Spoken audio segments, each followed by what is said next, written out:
That sort of stuff.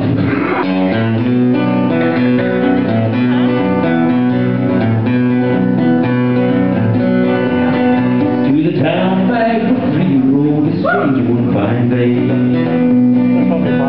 Hardly spoke to folks around, didn't have too much to say. No one dared to ask his business, no one dared to make his slip. For the stranger there among them had a big iron on his head, big iron on his head. It was early in the morning when he rode into his town. He came riding from the south side, slowly looking all around. He's an outlaw, loose and running king who whispered from each step, and he's here to do some business with the big iron on his head, big iron on his head.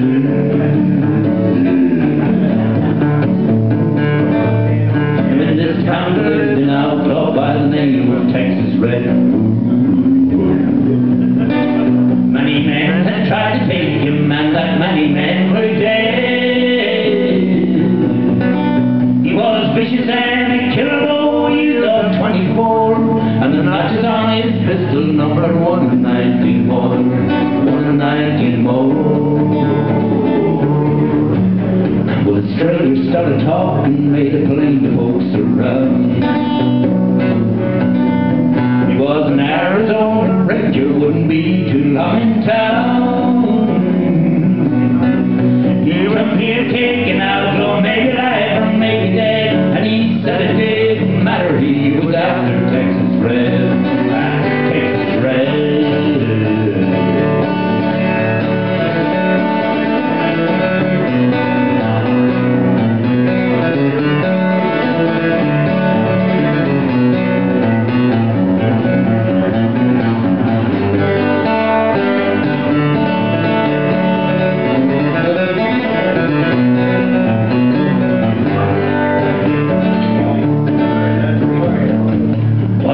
Before the story was related to Texas Red,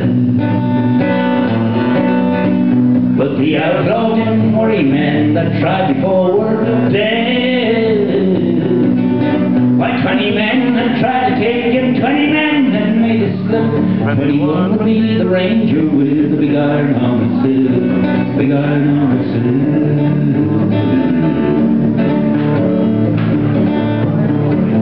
I was doing a gig,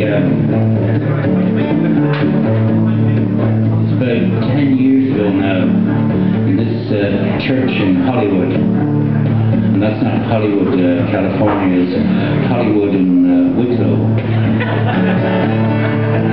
And Larry Roddy was running it. I think Larry's even here tonight. And the place was packed. There was even 3 times as many people as there is here tonight in a little church.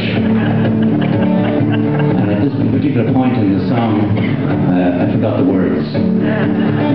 I'll tell you, you're alright. But I waited, and I was in the altar of the Lord. I knew if I said a prayer, if I stayed there long enough, and if the audience stayed there with me, I'd remember the words. So we played tunes and things like that while I just hung out on this chord here. I think it's called D. And prayed that those words would come back into my heart, into my brain, and through my mouth.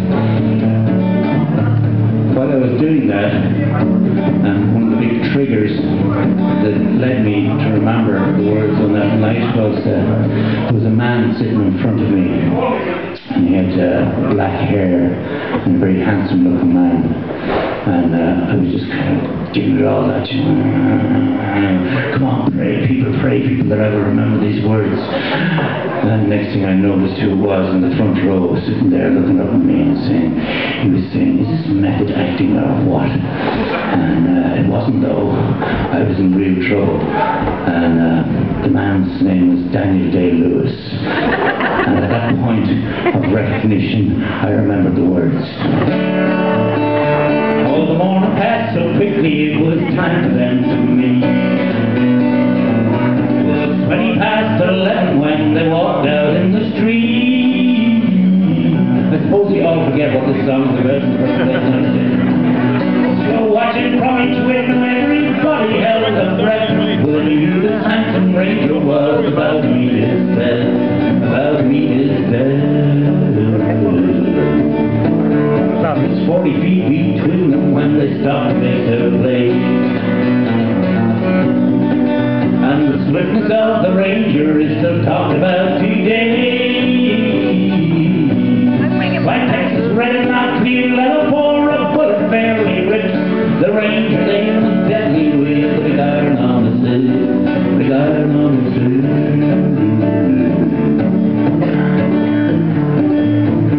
It was over in the morning and the folks all gathered round. There before them lay the body of the outlaw on the ground. Well, he might have gone on a little, but he made one fatal slip. He couldn't match the ranger with the big iron on his head, big iron on his head.